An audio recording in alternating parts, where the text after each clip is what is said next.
During the Battle of Kursk, most Tiger tanks were assigned to Heavy Tank Battalions. There were 2 of these at Kursk, as well as 4 heavy tank companies that were permanently part of their division. Heeresgruppe Süd, or Army Group South, under Erich von Manstein, had altogether 89 Tiger tanks in 1 heavy tank battalion and in the heavy companies of 4 different divisions. In the north, 9th German Army under Walter Model had 31 Tiger tanks in 1 heavy tank battalion. But what if all the 120 Tiger tanks had been concentrated in 1 single unit? For example, a special Heavy Panzer Regiment with infantry and self-propelled artillery support. Let me tell you 2 scenarios. In the first, I'm going to use these 120 Tiger tanks for attack. In the second, for defense. Let's start with the attack scenario. The Tiger's powerful long-range firepower and thick armor meant it was perfectly suited to forming the spearhead of German attacks.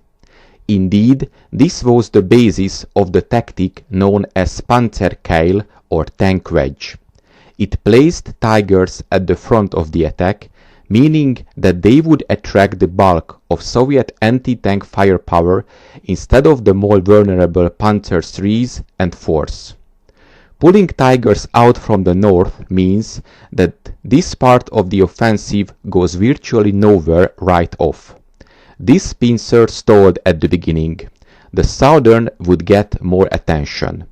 But the northern attack could have been used as a ruse in order to distract the attention from a Tiger concentration in the south.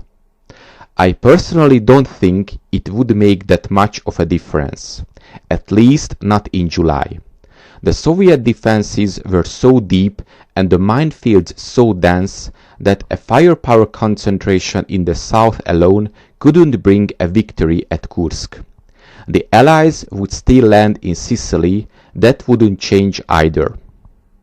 Now let's see the defense scenario. What if Operation Citadel had been abandoned completely and the German army went on the fluid defense as von Manstein proposed with 120 Tiger tanks in the summer of 1943?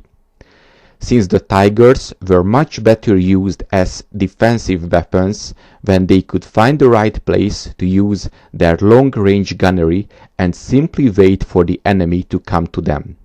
The Germans were very good in a man-by-man and machine-by-machine comparison.